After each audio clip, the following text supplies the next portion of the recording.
Olá você, seja muito bem-vindo a mais um comentário da lição Sexta-feira, meu povo, tem como tema o Templo do Céu.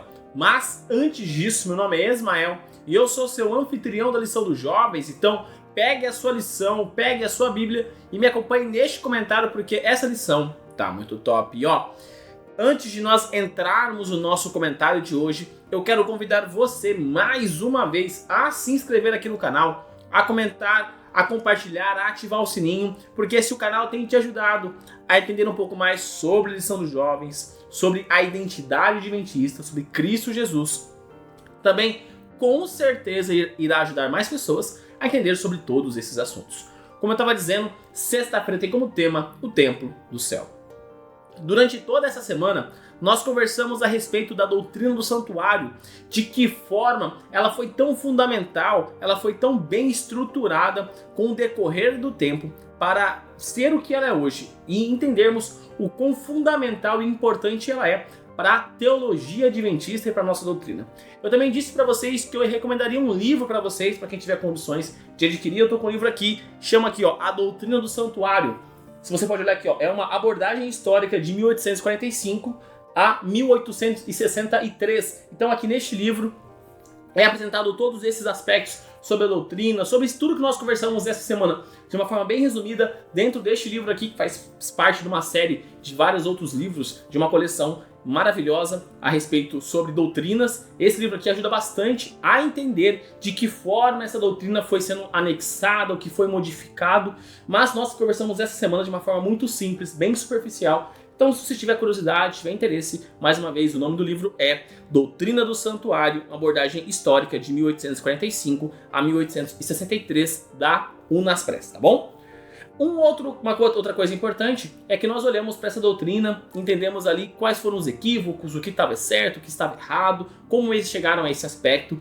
E nessa sexta-feira eu trouxe para vocês alguns textos de Ellen White, do livro O Grande Conflito, lá da página 358 e da página 359. E aqui Ellen White escreve o seguinte, O assunto do santuário foi a chave que desvendou o mistério do desapontamento de 1844.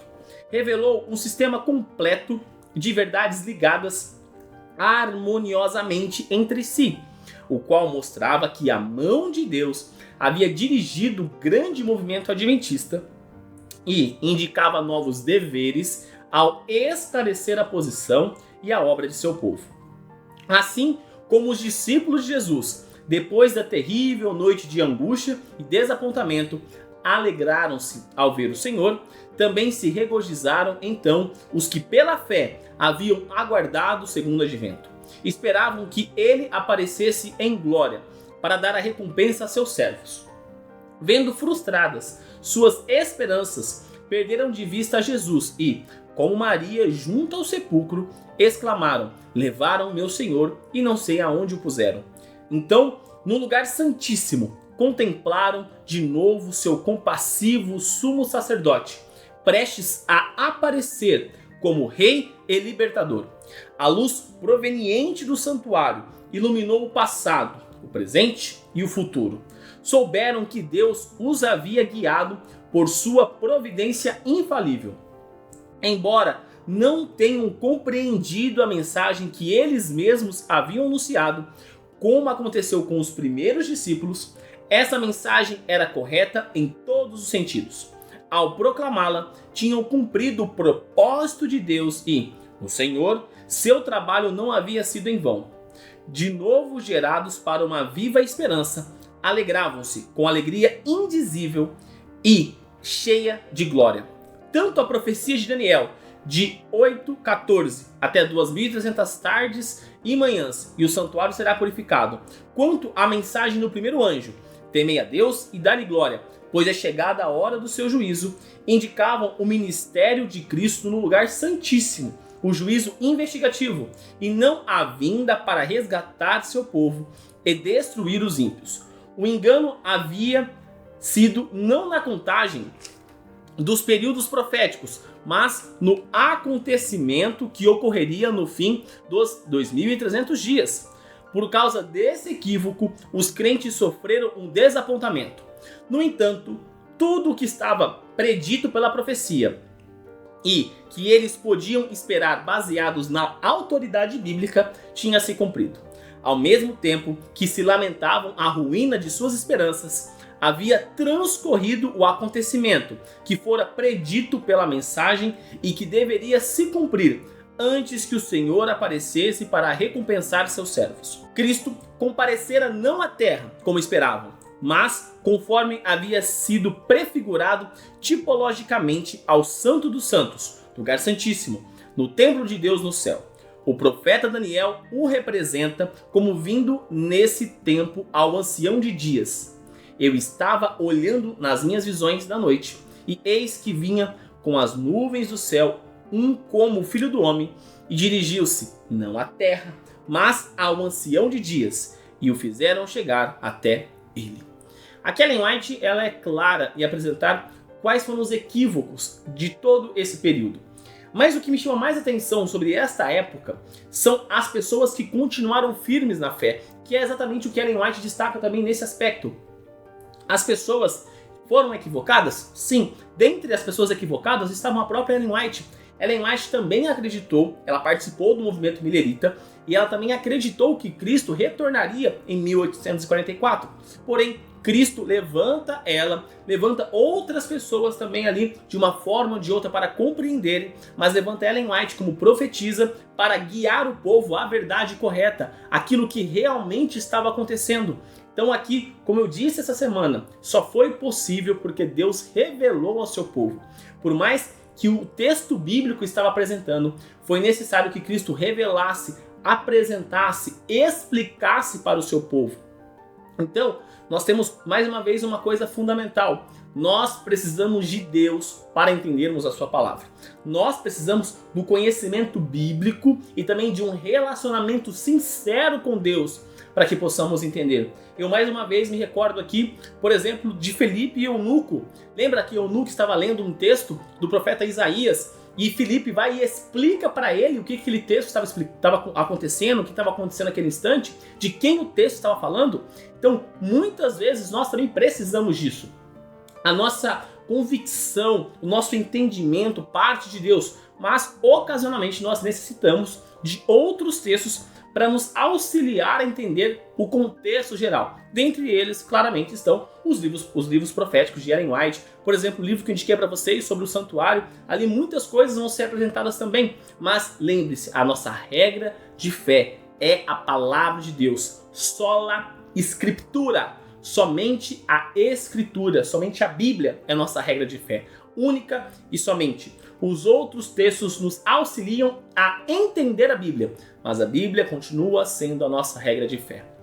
E nós podemos pedir auxílio daquele que escreveu, o autor da Bíblia, que é Deus. Afinal de contas, Deus guiou os autores bíblicos a escreverem sobre ele e de acordo com a vontade dele. Claro, dentro do contexto cultural, dentro das suas limitações, porém, o autor geral da Bíblia foi o próprio Deus. Então é importante nós entendermos que pessoas erram, pessoas cometem equívocos. Por mais que Cristo tenha dito que ninguém saberia o dia e a hora, pessoas tentaram, por diversas vezes, determinar uma data para o retorno de Cristo Jesus. Porém, ninguém sabe o dia e a hora, senão o Pai. Então, é importante nós entendermos que somente Deus sabe quando Ele vai voltar em poder e grande glória. Eu não posso falar para você uma data, eu não posso falar para você um dia, um minuto, um instante. Porém, ao olharmos para o planeta Terra, ao olharmos para a Bíblia, nós estamos vendo muitas das coisas que Cristo disse que ocorreriam nos últimos dias acontecendo. Então, nós temos a ciência que Cristo está prestes a voltar. Porém, não posso falar para você que vai voltar amanhã, que vai voltar depois de amanhã, que daqui um mês, daqui um ano, daqui 10 anos. Eu não consigo te afirmar uma data. Porém, eu creio que Cristo está prestes a voltar. E nós precisamos crer verdadeiramente nisso.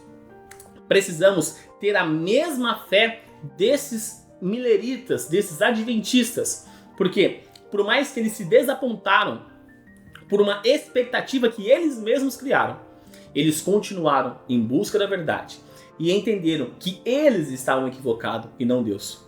E nós precisamos ter o mesmo conceito de entender que nós estamos equivocados e que Deus nunca erra, porque Ele é o mesmo, ontem, hoje e sempre. E neste momento, eu convido você a fechar os seus olhos e orar comigo. Querido amado Deus, obrigado, Pai, por mais um dia. Obrigado, Pai, pela oportunidade que o Senhor nos dá de estarmos vivos e de estarmos na sua santa presença. Gratos somos, meu Pai, pois temos a oportunidade de abrirmos a Tua palavra, meu Pai, e conversarmos com o Senhor, de entendermos o que o Senhor quer para a nossa vida, meu Pai, de ouvirmos o Senhor, que é o autor de toda a Tua palavra, a nos guiar, nos instruir de acordo com a Tua vontade. Pai, continue trabalhando em nós, para que possamos cada vez mais buscar a Ti, para que cada vez mais possamos ter interesse profundo pela Tua palavra e que possamos colocar o Senhor como centro da nossa vida, meu Pai, que possamos viver somente por Ti e qualquer outra coisa que passe pelo Teu crivo, pela Tua vontade, meu Pai. Fique conosco, perdoe os nossos pecados, assim como nós perdoamos aqueles que erraram contra nós. E tudo isso, meu Pai, eu te peço e te agradeço em nome do Seu Filho Jesus. Amém. Galerinha, não se esqueça de se inscrever aqui no canal para você dar aquela força e também para você não perder os conteúdos que são produzidos. Lembrando que os vídeos da lição são postados de domingo a sexta-feira. Então quando você se inscreve no canal e você ativa o sininho, você sempre recebe uma notificação todas as vezes que os vídeos são postados aqui no canal. Também deixa seu like nesse vídeo para mostrar que você gostou do conteúdo, para dar aquela força e também para o algoritmo do YouTube compreender que o canal é de qualidade, o canal é de relevância e que ele pode recomendar para mais pessoas, assim como você pode recomendar clicando aqui embaixo no botão de compartilhar e colocando nas suas redes sociais, Facebook, Instagram, WhatsApp, Telegram, enfim, a forma que achar melhor de levar a mensagem de Deus a mais pessoas. E também clica aqui nessa playlist da lição dos jovens e nessa outra playlist das meditações que eu fazia aos sábados com vocês. Então é isso, galera, espero que você tenha uma sexta-feira abençoada, um santo sábado na presença do Senhor e domingo estou de volta aqui neste canal com mais um comentário. Um forte abraço e até mais!